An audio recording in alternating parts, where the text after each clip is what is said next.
Bonjour à tous. Alors aujourd'hui, vidéo donc sur les équations différentielles. On est en début de chapitre avec les équations différentielles d'un type très particulier. C'est celles qui s'écrivent sous la forme y' égale f de x, avec f une fonction. Je rappelle que résoudre une telle équation, c'est trouver les fonctions qu'on va appeler par exemple grand F, c'est trouver grand F telles que toutes les fonctions telles que pour tout x, ici ça sera donc sur le domaine de définition de f, donc dans notre exercice, ça pour tout x appartenant à R, on est donc grand F prime de x qui est égal à f de x, petit f. Petit f est donné. Vous devez donc trouver ce qu'on appelle une primitive. En tout cas, ici, si on veut résoudre, on doit trouver toutes les primitives de petit f, c'est-à-dire toutes les fonctions qui, en se dérivant, vont donner f. D'accord? Donc, on est dans la recherche de primitives. Donc dans le cours, on est ici sur 3 points. Le premier, c'est donc la définition des équations différentielles. Résoudre une équation, c'est trouver toutes les solutions de l'équation. Ensuite, ici, on est sur des équations particulières. Y' égale f. D'accord? Donc ici, on notera même y' égale f de x. Ça veut dire qu'il faut trouver toutes les fonctions grand F qui sont dérivables et dont la dérivée vaut petit f. Et autre chose très importante qui va permettre de simplifier le travail de recherche des primitives, dès que vous en avez une, par exemple grand F, eh bien toutes les autres primitives seront sous la forme grand F plus une constante. Voilà, donc dès qu'on a trouvé une primitive, en fait, on les a toutes sur un intervalle. Notre première équation, donc y' égale moins e de x. Alors ici, je vais appeler donc f de x, donc l'expression moins exponentielle x. Donc pour tout x appartenant à R, je vais créer une fonction f telle que f de x, ça soit moins e de x. Donc j'appelle grand F une primitive. Est-ce que vous pouvez en trouver grand F tel que... Alors on va mettre grand F de x, alors une primitive. Qu'est-ce qui en dérivant pourrait donner moins exponentielle x? Très simple. Vous savez qu'exponentielle x, si je le dérive, ça reste exponentielle x, donc tout simplement. Voilà. C'est-à-dire que grand F, c'est en fait petit f. Grand F défini comme ça, eh bien grand F est une,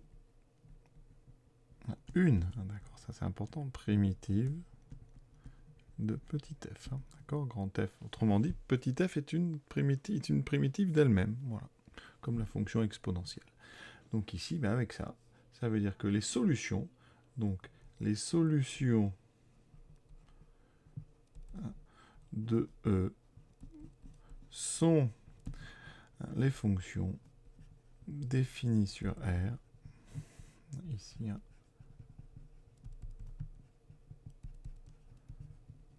par, ou définies sur R, qui a x associe, donc, alors je prends une primitive, grand F, et je rajoute une constante, donc plus k, avec k appartenant à R. Alors il existe une autre façon de noter les solutions. On peut écrire S égale, on ouvre des accolades, et on met ici x donne, donc moins exponentielle x plus k, virgule k appartenant à R. Voilà, dès qu'on met x flèche comme ça, c'est qu'on est en train de définir une fonction. Donc voilà, vous voyez, la résolution est simple en fait. La difficulté dépend juste de la difficulté de trouver une primitive. Donc ici, il va falloir vraiment bien savoir faire ça. Donc on travaillera ça en dehors du chapitre, parce qu'il y a vraiment beaucoup d'exercices différents sur les primitives. Et vraiment, il va falloir en fait travailler la dérivation. Parce que savoir trouver des primitives, c'est en fait savoir dériver. C'est vraiment prendre le problème à l'envers. Et donc on va le voir tout de suite avec le deuxième exemple. Le deuxième exemple, alors vous voyez, je vais garder tout ça. Donc mon deuxième exemple, eh bien, ici, j'ai 3 exponentielles 2x plus 1. Et donc, ici, petit f de x, c'est ceci. Et je dois donc trouver une primitive de petit f. Qu'est-ce qui, en dérivant, peut bien donner 3 exponentielles 2x plus 1? Alors le plus 1, on le règle assez facilement. Qu'est-ce qui donne plus 1 en dérivant? C'est plus x. Quand je dérive x, effectivement, je retrouve bien un 1. Par contre, 3 exponentielles 2x. Alors, ici, à côté, en général, au brouillon, on fait un petit peu. Je vous rappelle que quand je dérive exponentielle u, ça me donne u' e de u. Ici, bon, u, c'est 2x. D'accord? Donc, ça veut dire que si je dérive exponentielle 2x, en dérivant, je trouve 2 exponentielles 2x. Donc quand je dérive exponentielle de x, j'ai un 2 qui apparaît en haut. Et bien quand je vais chercher une primitive, forcément, eh bien ce 2 qui va apparaître quand je vais dériver, il va falloir que je le compense. Parce que ici, vous voyez, si je mets exponentielle 2x en dérivant, je vais avoir un 2 qui apparaît. Le 2, je ne le veux pas parce qu'on a vu que j'ai pas de 2, j'ai un 3. Alors ce 3, façon simple de le gérer, je le remets devant. Comme ça, quand je dérive, vous voyez pour l'instant 3 exponentielle 2x, si je dérive, ça fera 3 fois la dérivée d'exponentielle de x. Ça fera 3 fois 2 exponentielle de x. J'ai un 2 en trop en haut qui va apparaître donc. On va diviser par 2. Et vous pouvez vérifier, quand je dérive 3 demi d'exponentielle de x, j'ai un 2 qui va sortir, qui va simplifier le 2 que j'ai mis en bas. C'est pour ça qu'il est en bas d'ailleurs. C'est en prévision de ce 2 qui va apparaître en haut quand on va dériver. Le 3, lui, était déjà là, il va y rester. Et on a ceci. Et vous voyez qu'on vient de trouver une primitive. Une fois qu'on a une primitive, ben c'est tout bête. Les solutions de E seront donc les fonctions définies ici sur R par x donne exponentielle, donc 3 demi d'exponentielle de x plus k, une constante réelle. Donc vraiment toute la difficulté, ça va être de trouver des primitives. Et donc on va s'habituer. Première donc chose qu'on peut tout de suite apprendre, c'est que les primitives sur R des fonctions qui à x associent exponentielle à x sont les fonctions kx associent exponentielle de x sur a. D'accord? Donc ici avec un 2, ben vous aurez un sur 2 qui va apparaître. Évidemment pour a différent de 0. Voilà ce que je peux dire sur ce deuxième exemple. Et donc avec l'autre forme de conclusion, S égale les solutions de l'équation E. Alors des fois, quand il y a plein d'équations, on écrit à côté du E, ici, un petit symbole. On écrit le nom de l'équation, comme ça on sait qu'on fait référence à l'équation E. Ici, on met x donne 3 demi d'exponentielle de x plus k. Troisième équation, toujours le même type, y' égale moins 2 exponentielle moins x. Donc là, on vient de parler d'exponentielle à x, et bien ici, le a vaut moins 1.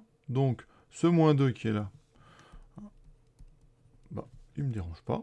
On peut le réécrire et on cherche une primitive d'exponentielle moins x. Et d'après ce que j'ai dit, ben, ça sera exponentielle moins x sur moins 1. Donc ici, vous avez un moins 1 qui vient donc du moins 1 qui est devant le x. Ensuite, on simplifie. Moins par moins, ça fait plus. Il me restera 2 exponentielle moins x. Voilà une primitive sur R de ma fonction petit f. Et donc, grâce à ce qu'on a vu, eh bien, je connais toutes les primitives. Donc, je connais toutes les solutions de mon équation. Elles s'écriront x donne exponentielle moins x plus k. Vous pouvez vérifier en dérivant ça. On a bien moins 2 exponentielle moins x. Le k donnera 0. Et donc, c'est bon. Avec notre solution et les accolades, ça donne donc x donne exponentielle moins x plus k. Et on passe tout de suite à la dernière. Ici, pas d'exponentielle, juste un moins x. Donc, moins x, eh bien, qu'est-ce qui peut donner en dérivant moins x? Ça, normalement, on va vraiment le travailler. Vous l'avez déjà travaillé. Recherche de primitives, tous les polynômes. Ici, c'est donc bon, le moins. On va le réécrire. Qu'est-ce qui donne du x? Alors, vous savez que quand on dérive x carré, ça donne 2x. Donc, si je veux pas de 2 ici, ben c'est tout simple. Il suffit que je parte de 1 demi de x carré. Donc, une primitive, ben on écrira même x carré sur 2. Et vous voyez bien qu'en dérivant, le moins, s'il y a un moins sur petit f, c'est qu'il était déjà là. Donc, on est obligé de l'avoir. x2 donnera 2x. Vous diviserez par 2. Il restera bien moins x. Donc, on a bien une primitive. Donc, on les a toutes en rajoutant une constante sur R. Ça fait moins x2 sur 2. Donc, vous voyez qu'en fonction vraiment de ce qu'on a à droite, l'exercice peut être très difficile ou pas. Donc, on se rassure tout de suite. En terminale, on va rester sur des primitives assez simples et qui proviennent toutes d'une formule de composition, par exemple, ou alors directement, comme ici, des fonctions de référence. Donc, on va les apprendre les unes après les autres, les travailler. Et ceux qui savent en général très bien dériver arriveront très bien à trouver des primitives. Et ceux qui n'y arrivent pas très bien vont s'entraîner, apprendront de mieux en mieux à dériver. et finiront par arriver à trouver des primitives. Donc de toute façon, c'est un travail qui peut vraiment porter des fruits assez rapidement. Donc on va continuer. Cet exercice, quant à lui, est terminé. Je vous souhaite une bonne fin de journée. À bientôt.